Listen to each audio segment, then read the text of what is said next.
Hello, my sisters and brothers of the shift out there. For those who aren't familiar with me, I'm Devaa Haley Mitchell. I am the co-founder of the Shift Network, and I have a fire in my belly today. I am very excited and honored that today we are beginning a new program that I'm leading called the Feminine Fire Empowerment. And we begin today at 5 p.m. Pacific.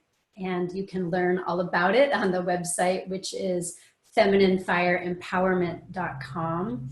And I just wanted to share with you a little of the energy that is moving through and a little foreshadowing of what's going to be coming through this program and really this whole empowerment initiative. And whether or not you can join the program, I hope that a little bit of this energy can come into your day, lift you up, and help you fuel the passion and the visions that are so birthing at this time. We're in spring, which is such a time when things are bubbling to the surface. And so I want to share a little bit. And I first am going to bring you, it feels like an anthem that started coming through me this morning. I was doing my meditation in the hot tub. Actually, I wanted to be in a warm environment, a fiery environment. And this little anthem came through, so I want to just invite you to listen, or if you feel inspired, sing along. And I would invite you to just take a brief pause from whatever you're doing today and actually use this moment as a time to get up out of your chair, feel your body. One of the archetypes we're working with in this program is the primal goddess, who is a lot about our animal body, our physical body, our sensual creative life force energy. And as we're working through our days, we can get disconnected from that. So if you even just take 1 or 2 minutes and let yourself get into your body and let yourself move to this drum I'm about to play and these lyrics that are coming through, I think you will liberate some energy for yourself. So just a second while I'm grabbing the drum here. All right, I don't know if you can see it. Yep.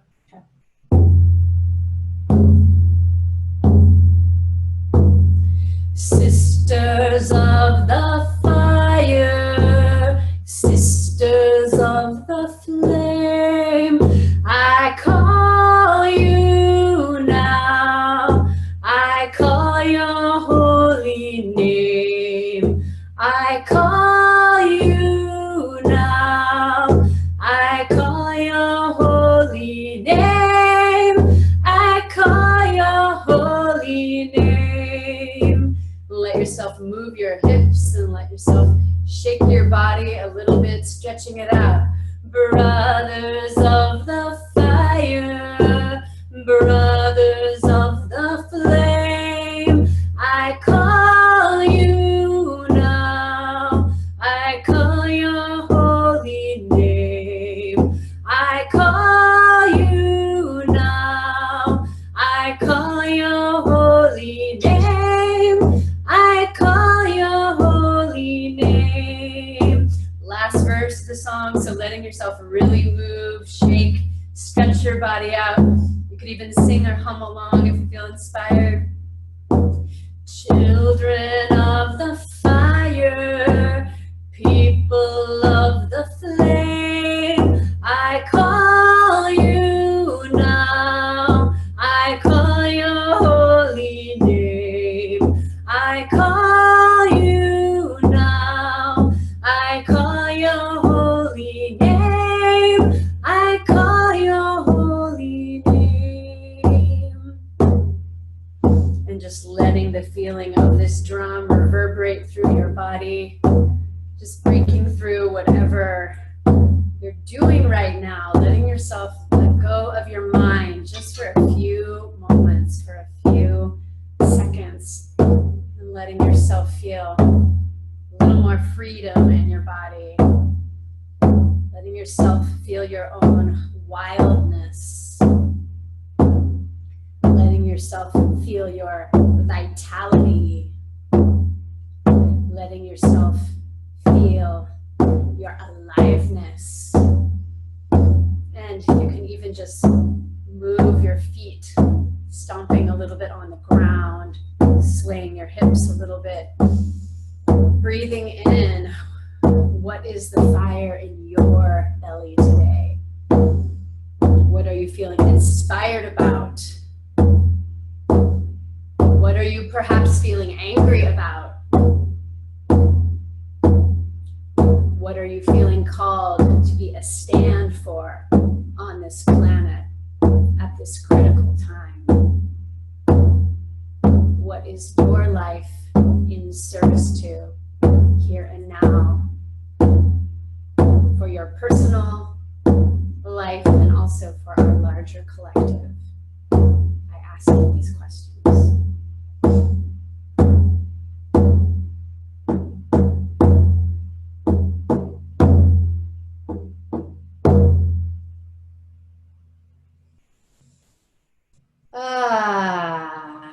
So I hope that felt as good for you as it did for me. And as I'm feeling my own body, breathing into my own belly, I feel like there is no better time than now for this feminine fire empowerment, which is beginning later today. And if you didn't hear me earlier, you weren't here when I began this broadcast, this new program begins 5 p.m. Pacific, and you can learn more at femininefireempowerment.com. But what I'm noticing is that we are just past Easter. And whether or not you have any Christian roots, Easter is a really interesting time archetypally. It is a time that is about death, and it is a time that is about rebirth. And I really want to focus on the rebirth aspect in this moment, though both parts are important. And they're both important because in order for something new, something vital, something alive to be reborn, in order for you to be reborn in your own life with new energy, new visions, new projects, something usually needs to die. Something needs to be released. Space and energy needs to be freed up so that something bigger, something larger, something more aligned with your deeper soul to come through. And as I look around at our collective right now, it feels like we are at a really critical moment where there are so many aspects of the patriarchy that are dying and that are needing to die. And this patriarchy and the ways that it's lived is been so constraining, not just for those of us who identify as women, but for those who also identify as men, for those who identify as non-binary or somewhere else in the spectrum, trans people. This patriarchal grip has not really served most of us. And even those who perhaps imagine it is serving them, I know that they're actually paying the price too. We're all paying the price because we haven't been able to be the fullness of who we are on one level, on the very personal level, but also there's so many systems and ways of being that are now crumbling around us. The model of power over, where one group, one class, one race gets to have all of the energy, or the majority of energy, of power, of ability to control the levers of our society. And that is needing to drop away, and it's dropping away. The place where predation has been somehow condoned through the years is dropping away, and women and men are speaking out, as is evidenced so loudly through the Me Too movement, through the Time's Up movement, through so many different places now. And we need to summon our courage to really live into this moment and to take the reins that are really available at this time.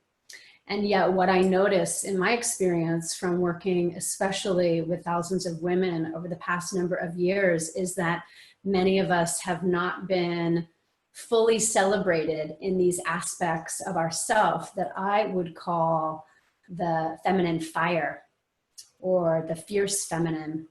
And these include qualities like speaking up, speaking out, especially when we know it's not going to be popular, setting boundaries and getting really clear about our needs and what is working and not working for us. Also, the aspect that's about connecting more deeply to our primal nature, our passion, letting that wild life force that fuels our creativity, that gives us energy, that gives us dynamism, that gives us radiance and magnetism, allowing that to flow. It sometimes can be expressed in a sexual way, though that's not the only expression, but really green lighting that primal energy and saying, yes, this is part of who we are. How can we say yes to that? How can we say yes to having our voices come through? And how can we practice being skillful so that when we're speaking our truth, we're not just being reactive or manipulative or trying to harm with our words because we feel backlogged or perhaps angry. It's about getting skillful and delivering our truths in a way that they can be really received. And we need safe places to do that.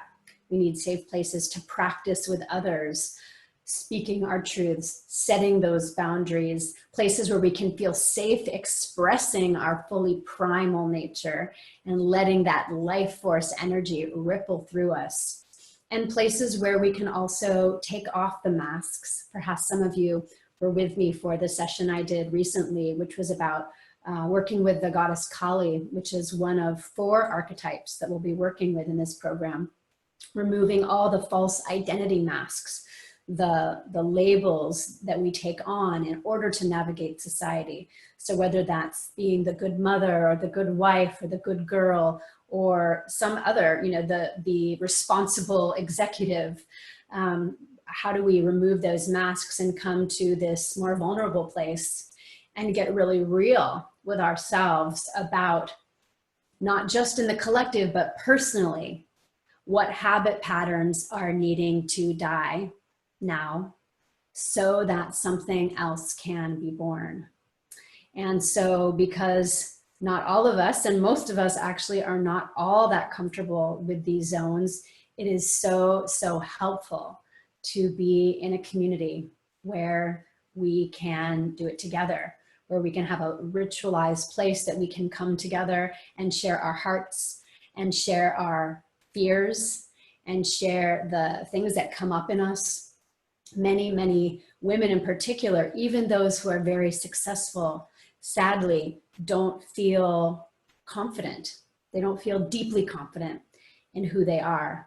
I remember reading a book called The Confidence Code, and I was so saddened to read that even those women who are most successful feel that a lot of their success was happenstance and was accidental. They were in the right place at the right time and don't have that anchored sense of true value, true worth, and knowing that they matter a lot and that they bring so much.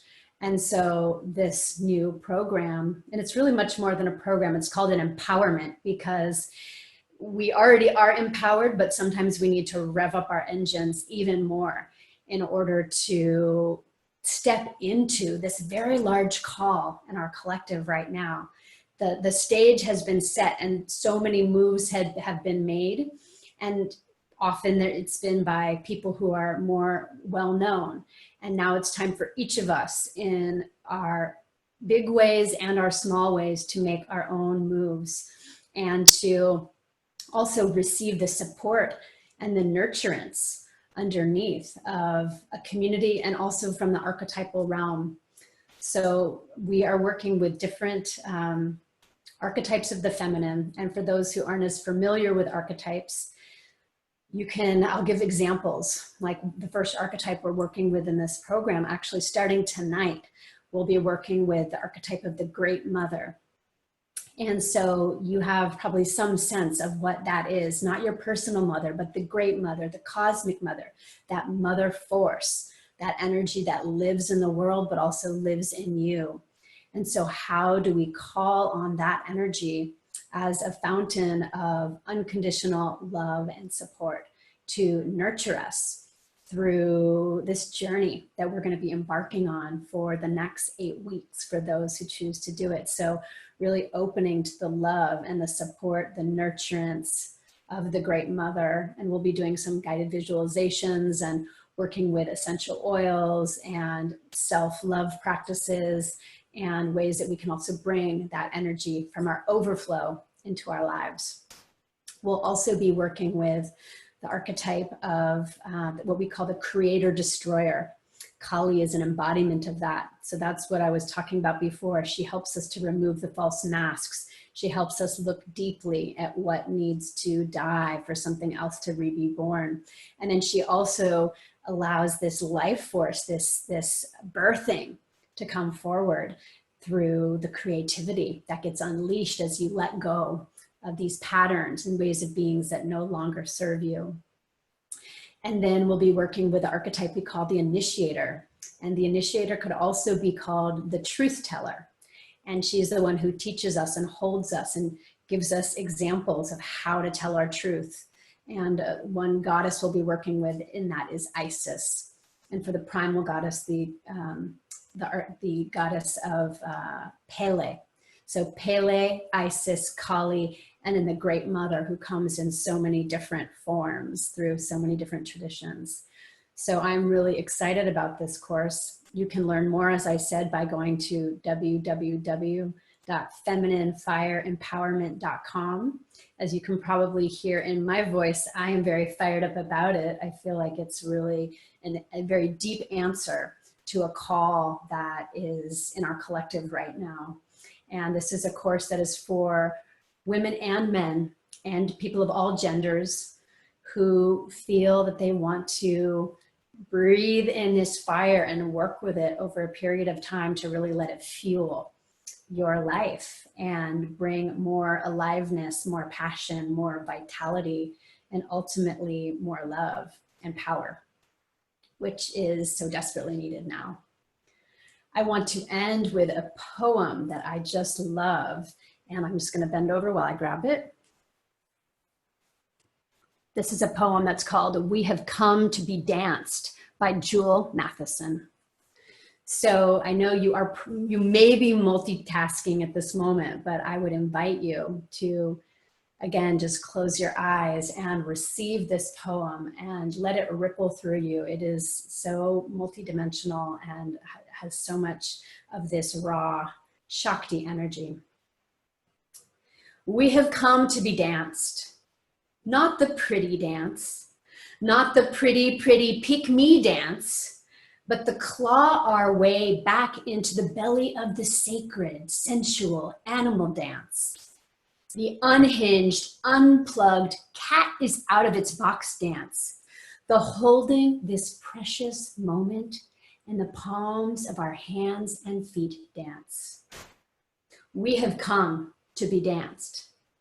Not the jiffy booby, shake your booty for him dance, but the wring the sadness from our skin dance, the blow the chip off our shoulder dance, the slap the apology from our posture dance. We have come to be danced. Not the monkey see, monkey do dance, 1, 2, dance like you, 2, 3, dance like me dance, but the grave robber, tomb stalker, tearing scabs and scars open dance, the rub the rhythm raw against our soul dance. We have come to be danced. Not the nice, invisible, self-conscious shuffle, no. But the matted, hair flying, voodoo mama, shaman shaking, ancient bones dance. The strip us from our castings, return our wings, sharpen our claws and tongues dance. The shed dead cells and slip into the luminous skin of love dance. Yes, we have come to be danced. Not the hold our breath and wallow in the shallow end of the floor dance, but the meeting of the Trinity, the body, breath, and beat dance, the shout hallelujah from the top of our thighs dance, The mother may I, yes you may, take 10 giant leaps dance. The ollie ollie in free free dance. The everyone can come to heaven dance. We have come to be danced, where the kingdoms collide in the cathedral of the flesh, to burn back into the light, to unravel, to play, to fly, to pray, to root in skin sanctuary. We have come to be danced. Yes, we have come. So just feeling that juice. Hope that liberated some juice for you. It certainly liberates juice for me every time. Thank you, Jewel Matheson, for that beautiful poem. And if that poem speaks to you, this is the right community for you. We begin tonight in this beautiful new offering called the Feminine Fire Empowerment. And if this is all resonating with you, it's not too late to jump in and join us. You can learn more at www.femininefireempowerment.com. And I really hope to see you there. Blessings, and let this fire that's hopefully moving a little more wildly through your system now help fuel you and your life on every level. Blessed be, may it be so, and hallelujah for this day.